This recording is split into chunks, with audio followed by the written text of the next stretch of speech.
Hi y'all, I'm Danny. Today I'm going to reflect on the reading for this week, Christopher Small on Musicking. Um, to start, I'm going to answer the first question: what does Small define the term musicking as? He pretty much describes the term as the verb form of music, since music itself is an action, not just the noun music.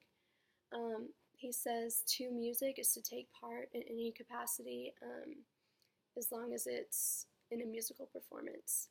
Um, this means not just performing, but through listening and to provide material for a performance, which would be composing, to prepare for a performance, any type of rehearsal or practicing involved in a performance.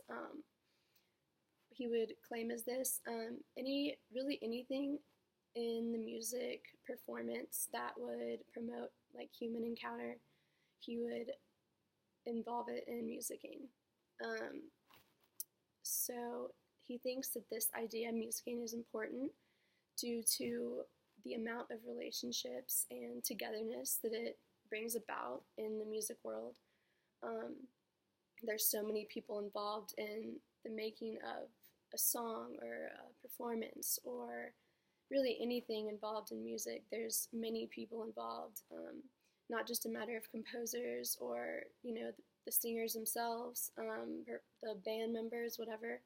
Everyone involved bears a certain responsibility, and Small says that that alone is very, very important. That everyone involved is responsible, just as the performer is. And I think this is where he says that this is where meaning is created in music, through relationships and, everyone's certain role in making it come together as an end product of a song or a performance. And in this, he talks about how the relationships brought about through music is more than just a person-to-person relationship. It's an individual in a society. It's humanity in the natural world. It's humanity in the supernatural world. Like when you think about things like worship music, it's so much more meaning than just a Christian song. Like it can change someone and it has power. And I think this is why Small thinks that through these relationships, meaning is really made. For number 3, I think this concept of musicking that Small coins relates to world music studies, because I think as a student studying world music, I think it's important to acknowledge not only the many differences around the world in music, but like everything that transcends the culture or language of each different type of music. I think it's really important to see which things can transcend. So, according to Small, he would say performance and relationships. Those things are always going to be present in music, despite where you are, despite what kind of genre you're in, or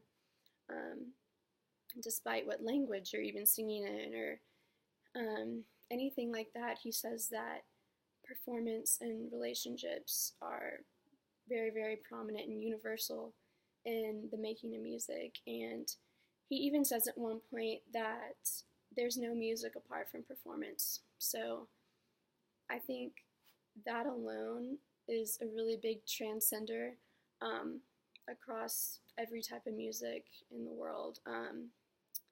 And I agree with Small and his ideas, especially when he speaks on the meaning of music and its function in human life and how it can sprout from the relationships involved and the performance.